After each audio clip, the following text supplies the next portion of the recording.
Everyone, I hope आप सभी अच्छे होंगे। आज हम देखने वाले हैं BPCS 187 मैनेजिंग ह्यूमन रिसोर्सेज।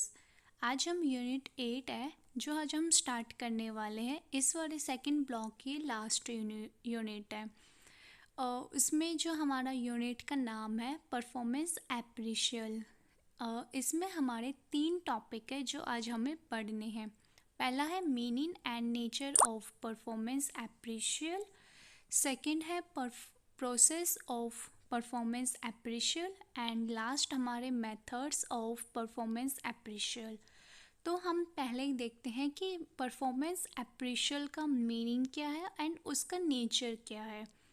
अब डेसल ने बोला था कि उनका मानना है कि परफॉर्मेंस एप्रिशियल का मीन्स ये होता है कि जो एम्प्लॉयज़ अपनी करंट एंड पास्ट परफॉर्मेंस को रिलेट करे।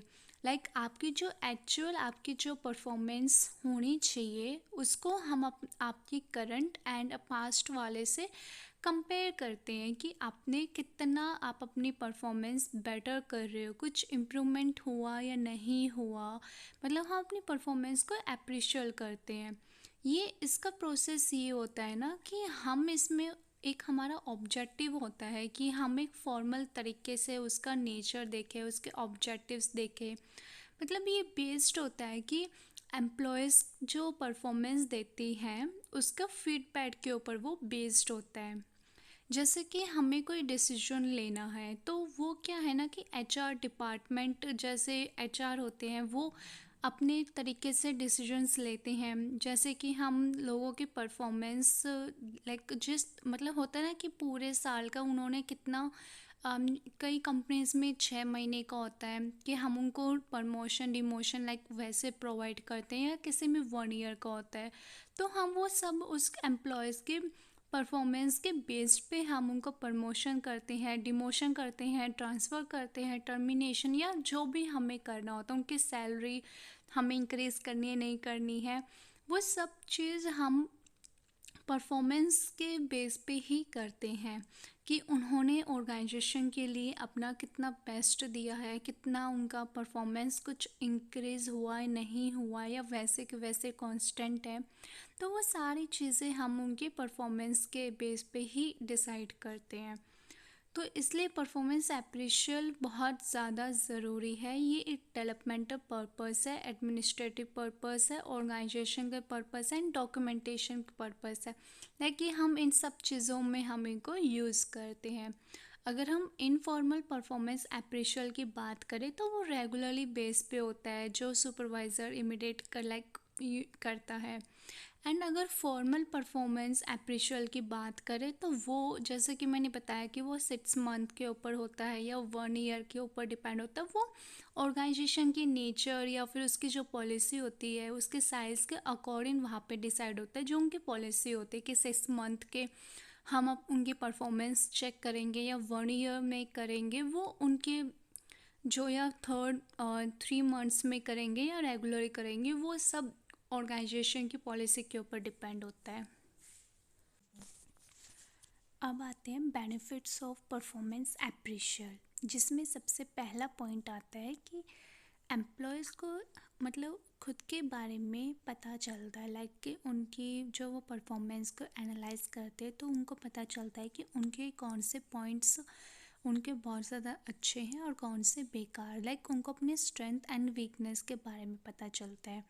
एंड फिर उसके बाद उनको जो उनकी एक्सेप्टेशंस होती है उसके अकॉर्डिंग वो प्लान्स बनाते हैं एंड वो उसको इम्प्लीमेंट करते हैं। एंड फिर वो जो अपने परफॉर्मेंस एप्रिशियल की वजह से उनको मोटिवेशन भी मिलता है, जॉब से रिलेटेड उनको सेटिस्फेक्शन मिलता है एंड सेल्फ कॉन्सेप्ट भी मिलता है। और ये भी है कि उनको ना बहुत सारे मतलब अपॉर्चुनिटीज़ मिलती हैं डिस्कस करने के लिए काम से रिलेटेड, कि अगर कोई प्रॉब्लम आ रही है तो उसके रिलेटेड हम कैसे डिस्कस कर सकते हैं। एंड इनको ये भी है कि उनको प्लेटफॉर्म भी प्रोवाइड किया जाता है जहाँ से वो अपने लिए दूसरों के मतलब अपने लिए जो प्रॉब्लम्स है उसको हम किसी और से डिस्कस कर सकते हैं, अपने करियर गोल्स पे सेट कर सकते हैं, उससे रिलेटेड भी हम डिस्कशंस कर सकते हैं। तो ये थे। और ये भी होता है कि ऑर्गेनाइजेशन को भी बेनिफिट मिलता है, क्योंकि वो आइडेंटिफाई कर पाते हैं कि किस एम्प्लॉय की स्ट्रेंथ ज़्यादा है और किस पॉइंट्स पे उनकी वीकनेस है। तो ये भी ऑर्गेनाइजेशन के लिए बहुत ज़्यादा बेनिफिट रहता है। एंड इस चीज़ के लिए हम है ना उनको training and career development programs भी प्रोवाइड कर सकते हैं, जिससे भी रिलेटेड उनको प्रॉब्लम्स होती हैं, लाइक कि हमें टेक्निकली में प्रॉब्लम है तो हम उस चीज़ के लिए उनको ट्रेनिंग प्रोवाइड कर सकते हैं। एंड ओवरऑल ये सब चीज़ें होने के बाद फिर हम उनसे एक फीडबैक भी लेते हैं, जिससे कि हमें पता चले कि एक्चुअल में ऑर्गेनाइजेशन के लिए जो इम्प्रूवमेंट हमें चाहिए है वो सब अच्छे से चल रहा है या नहीं चल रहा है। तो ये था पहला टॉपिक। दूसरा टॉपिक आता है प्रोसेस ऑफ परफॉर्मेंस एप्रिशियल, जिसमें हमारे कुछ 6 स्टेजेस हैं, जिसे हमें बताया गया है कि हम परफॉर्मेंस एप्रिशियल को इन प्रोसेस से हम पता लगा सकते हैं। पहला स्टेज तो ये आता है कि selection of performance factors and setting of the standards to be achieved. इसमें हमें ये पता चलता है कि हमें सबसे पहले हमें ये पता होना चाहिए कि हमारे ऑर्गेनाइजेशन के लिए जो गोल एंड ऑब्जेक्टिव्स है उनको हमें कैसे अचीव करना है, ये हमें क्लियर होना चाहिए। एंड फिर सेकंड आता है कि setting the period for performance appreciation. फिर जो एक टाइम पीरियड हम जो सेट करते हैं ना, उस टाइम पीरियड को हमें नोटिफाई करना चाहिए कि हम इस जो टाइम पीरियड है उसके अंदर हम अपने परफॉर्मेंस को कैसे हम टाइम को यूज़ करके हम अपना काम कर सकते हैं। थर्ड आता है selecting the method for performance appraisal, setting the stage of performance appraisal to be carried out. अब हमें बहुत सारे मेथड्स हम यूज़ करते हैं, तो हमें ये पता होना चाहिए कि हमारे ऑर्गेनाइजेशन का साइज़ एंड नेचर क्या है, वो हमें सेलेक्ट करना है। एंड उसके अकॉर्डिंग हमें एक बजट हमें तैयार करना चाहिए, फाइनेंशियली बजट, जिससे कि हम उस बजट के अकॉर्डिंग हम बहुत सारी चीज़ें हम लेके आ सके, लाइक उससे ज़्यादा बजट में हम मेथड्स यूज़ ना करें। फोर्थ आता है measuring the performance of the employees.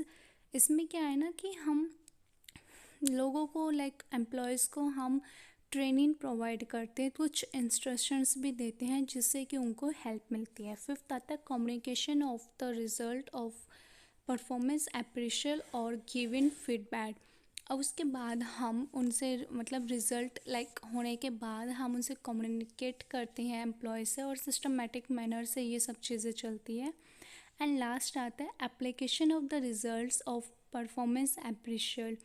ये है कि हम अगर हम जो भी स्ट्रेटजीज लाइक जो हमने बनाई है वो हम उनको डेवलप करते हैं, ताकि हमें एक बेटर रिज़ल्ट निकल के आए हमारे लिए। ओके, तो अब ये था हमारा, और अब आता है लास्ट हमारा टॉपिक मेथड्स ऑफ परफॉर्मेंस एप्रिशियल। हमारे 2 मेथड्स होते हैं, पहला traditional and second modern method. अब ट्रेडिशनल मेथड के अंदर पहला चीज़ ये आती है कि हम स्ट्रेट रैंकिंग मेथड यूज़ कर सकते हैं, 1 2 3 ऐसे हम रैंक कर सकते हैं। पेयर्ड कंपैरिजन टेक्निक हम यूज़ कर सकते हैं, man to man comparison method use कर सकते हैं, ग्रेडिंग का हम यूज़ कर सकते हैं, forced choice description method, check list, free from easy method. मतलब ये सारे मेथड्स हैं जिनको हम यूज़ करके हम ट्रेडिशनल मेथड्स को हम यूज़ कर सकते हैं, लाइक हम परफॉर्मेंस एप्रिशियल फाइंड आउट कर सकते हैं।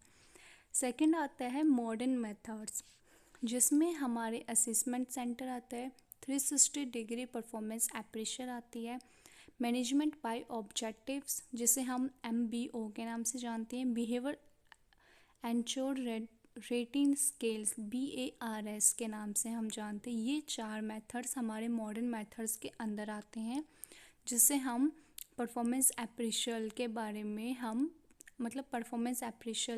में हम फाइंड आउट कर सकते हैं कि कैसे हम अपनी परफॉर्मेंस चेक कर सकते हैं। तो ओवरऑल ये था हमारा चैप्टर।